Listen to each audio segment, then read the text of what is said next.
Senior observer Xylith adjusted his atmospheric membrane as he peered through the quantum lens at the peculiar structure humans called a gymnasium.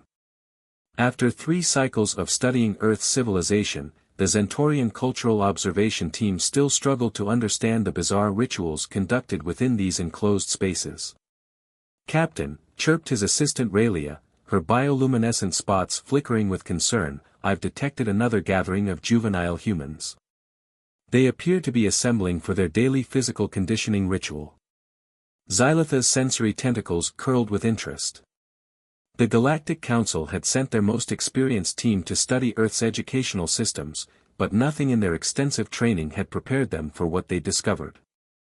The humans weren't just teaching their young about mathematics, science, and history, they were engaging them in what appeared to be primitive combat training disguised as physical education.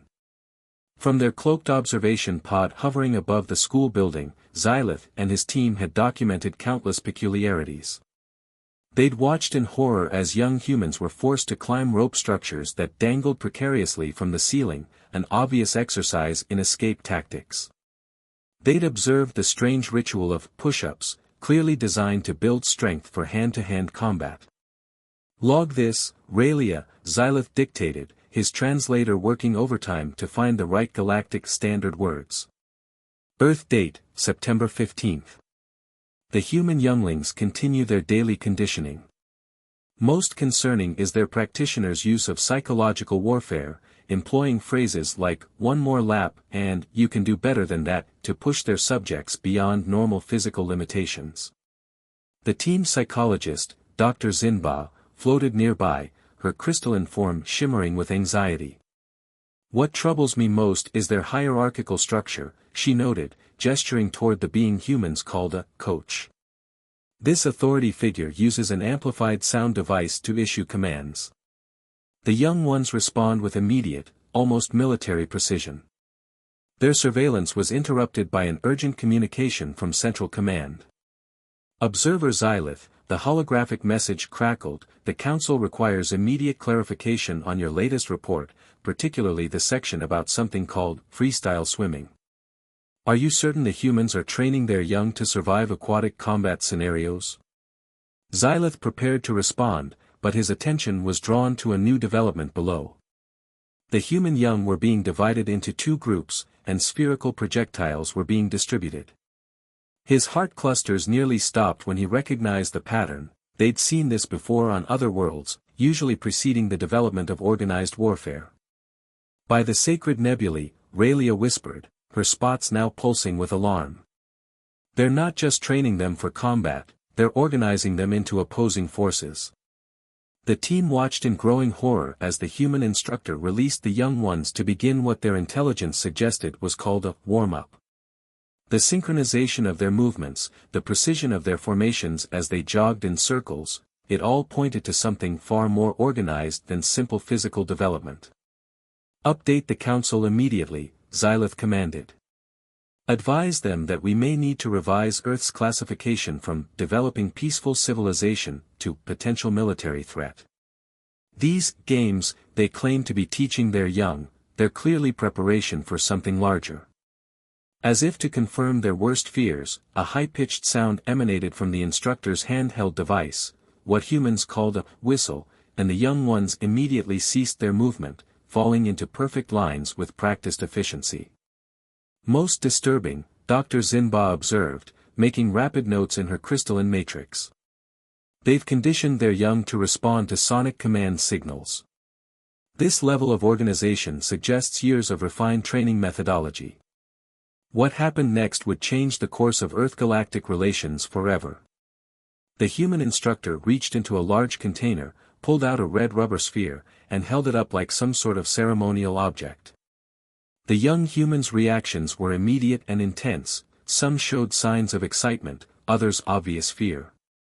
Xylitha's report to the Council that evening would mark the beginning of the greatest misunderstanding in interstellar diplomatic history. Little did they know that their well-meaning concern about Earth's combat training programs would soon escalate into a full-scale diplomatic incident, all because of a simple game of dodgeball. The moment the red rubber ball sailed through the air, all of Xylitha's worst fears were confirmed. The projectile moved with frightening velocity, and the young humans displayed reflexes that seemed almost supernatural as they twisted and turned to avoid being struck. Multiple projectiles now in play. Raylia reported, her bioluminescence now pulsing in emergency patterns. The young ones are employing evasive maneuvers that suggest previous combat training. The observation team watched in mounting horror as the activity intensified. What truly disturbed them wasn't just the physical display, it was the apparent joy on the faces of the participants. Even those struck by the projectiles often emerged laughing, a reaction that suggested some form of psychological conditioning. "Record everything," Xylith commanded, his sensory tentacles coiling tightly with stress. "The Council won't believe this without comprehensive documentation." Dr. Zinba's crystalline form had taken on a cloudy appearance, a sign of severe distress among her species. "The psychological implications are staggering," she noted. "They've somehow transformed combat training into entertainment. The young humans actually appear to be enjoying their military preparation." The team's combat specialist, Commander Vorks, who had remained silent until now, suddenly spoke up. "Look at their targeting strategies," he observed, his metallic scales rattling with concern. "They're intentionally aiming for the lower extremities to disable mobility. This is advanced tactical training disguised as recreation." The situation below continued to escalate. The human instructor shouted encouragement to both sides, clearly fostering a spirit of competitive combat. Terms like dodge, throw, and out were being used as code words for various combat maneuvers. What happened next would become infamous in the annals of galactic anthropology. A particularly skilled young human executed what the team would later learn was called a catch, neutralizing an incoming projectile and simultaneously eliminating their attacker from the field of combat. The display of skill drew cheers from observers and teammates alike. "This is beyond anything we've encountered," Xylith muttered, dictating notes for his emergency report. "They've created a perfect combat simulation system. The projectiles are non-lethal but simulate battlefield conditions. The elimination system mirrors actual combat casualties. Even the designated safe zones on either end of the combat arena serve as strategic rally points." Raylia's analysis of the participants' vital signs revealed another disturbing layer. Their adrenaline levels are elevated, heart rates increased, and endorphin production is off the charts. They're literally becoming addicted to combat scenarios. The team's linguistic specialist, Thrix, had been monitoring the communications between participants. "They've developed a complex battlefield vocabulary," they reported, their tentacular translator working overtime.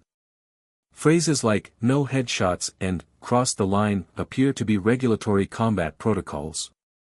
As the session reached its climax, Xylith made a decision that would alter the course of interstellar relations. "We need to intervene," he announced. "This goes beyond simple observation. The Council must be informed immediately about the true nature of Earth's educational system."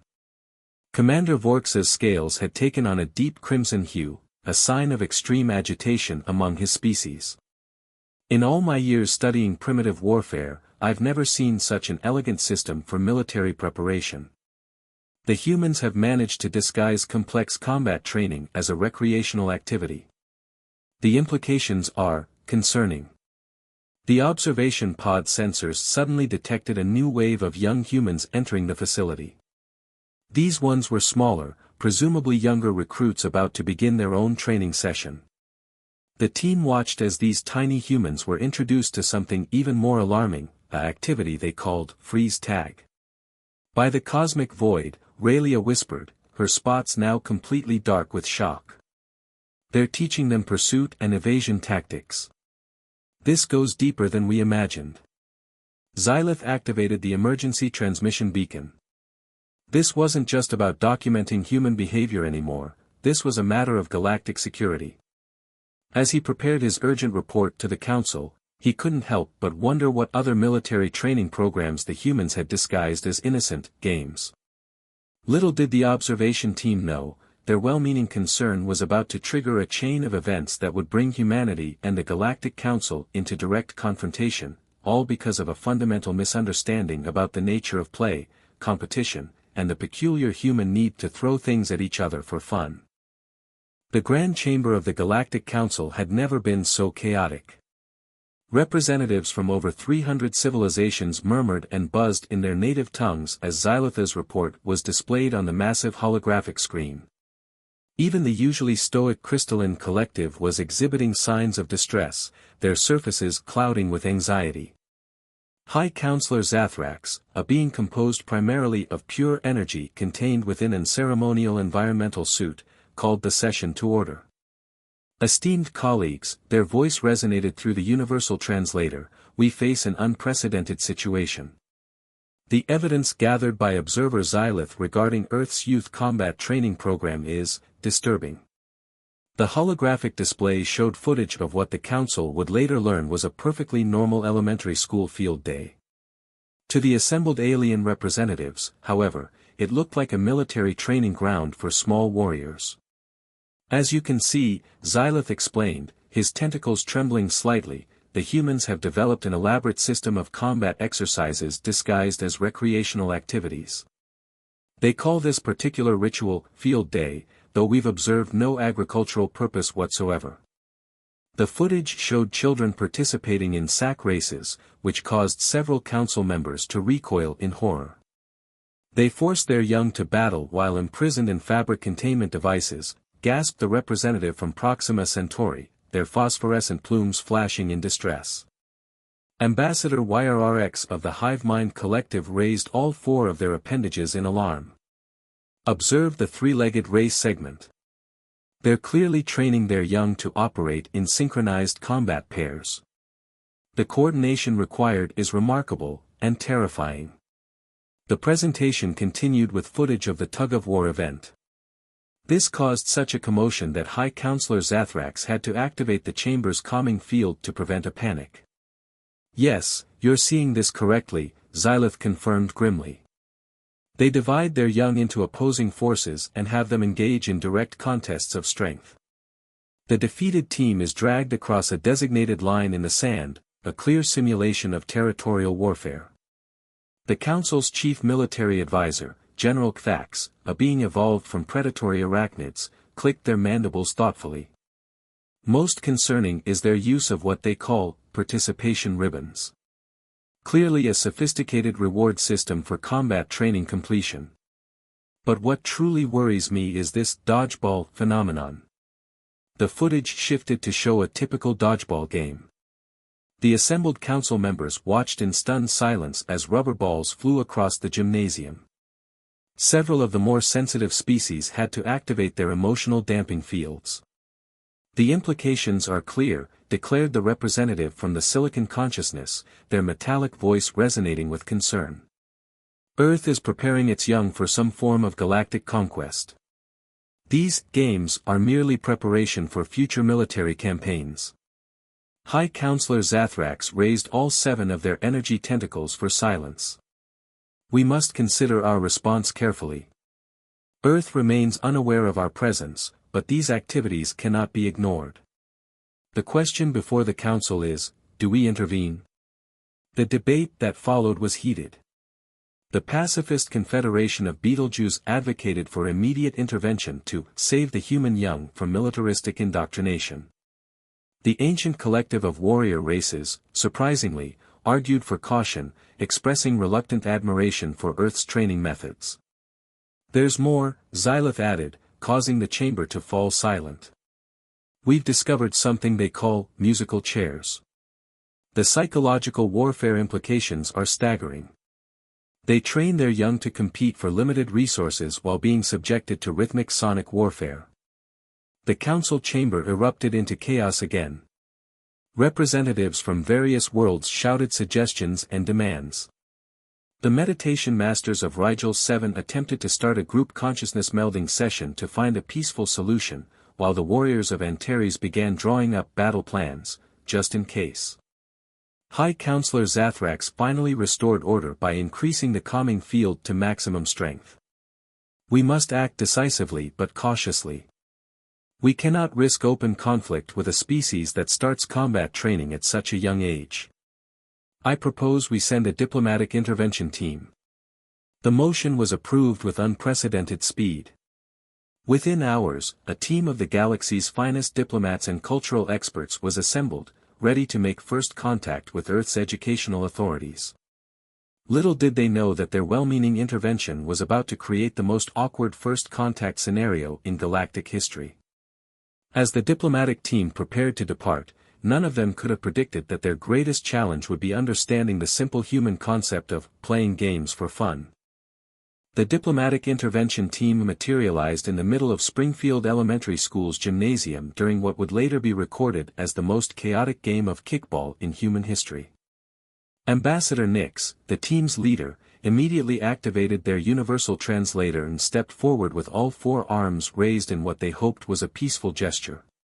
"Cease this combat training at once," the translator boomed, causing the kickball to drop mid-roll. "We come in peace to liberate your younglings."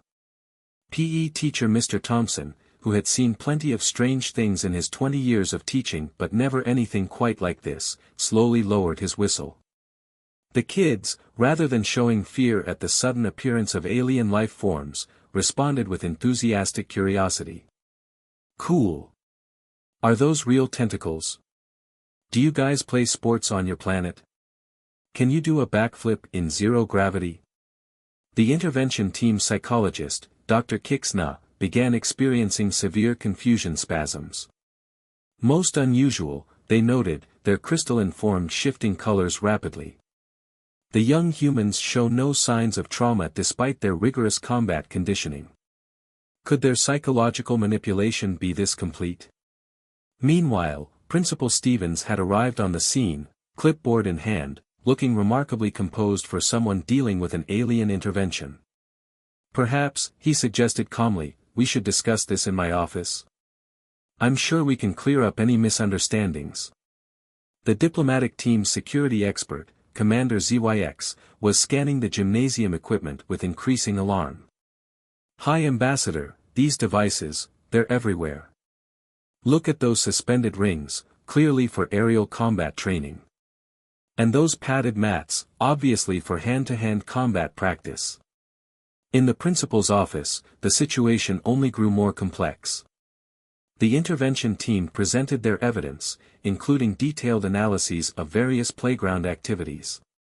Their presentation included slow-motion footage of jump rope sessions, which they had identified as coordination training for complex battle maneuvers.